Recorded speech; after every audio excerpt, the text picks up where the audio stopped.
This is another example of extensive form game with perfect information. Again, there are two players, player 1 and player 2. Player 1 has two strategies, X and Y. Player 2 has two strategies, A and B. Okay, so in fact the strategy profile is XA, XB, YA, YB. Fine. And these are the utilities which are given to you, or probably the payoffs. As I've already told you in the earlier recording, that the first payoff is for individual 1.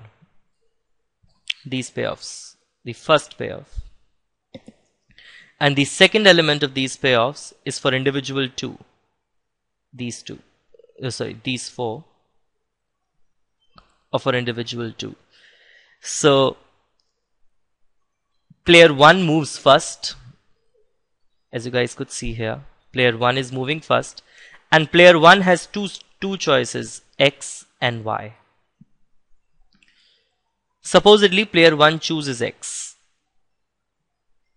Then player 2 comes and he has two choices, A and B. Out of this, player 2 will make a choice between the payoffs of A and B, given player 1 is playing X.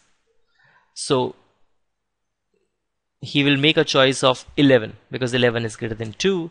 That is, he will pick up A. Got this? Supposedly player 1 would have chosen Y. Then again, player 2 has two choices, A and B. He will make a choice between 3 and 7 here. Since 7 is greater than 3, so he will make a choice of B. So you have two equilibriums in this game, A and B. Got this? So you can also put this in a normal form, in a normal form, that is in a tabular form. So there are two players, player 1 and player 2. Player 1 has two choices, X and Y. Player 2 has two choices, A and B.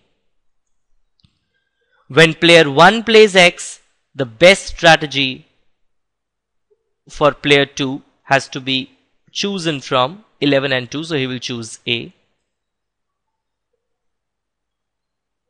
So this is an equilibrium. Given player 2 chooses A, player 1 will play X, so this is one Nash equilibrium in this game.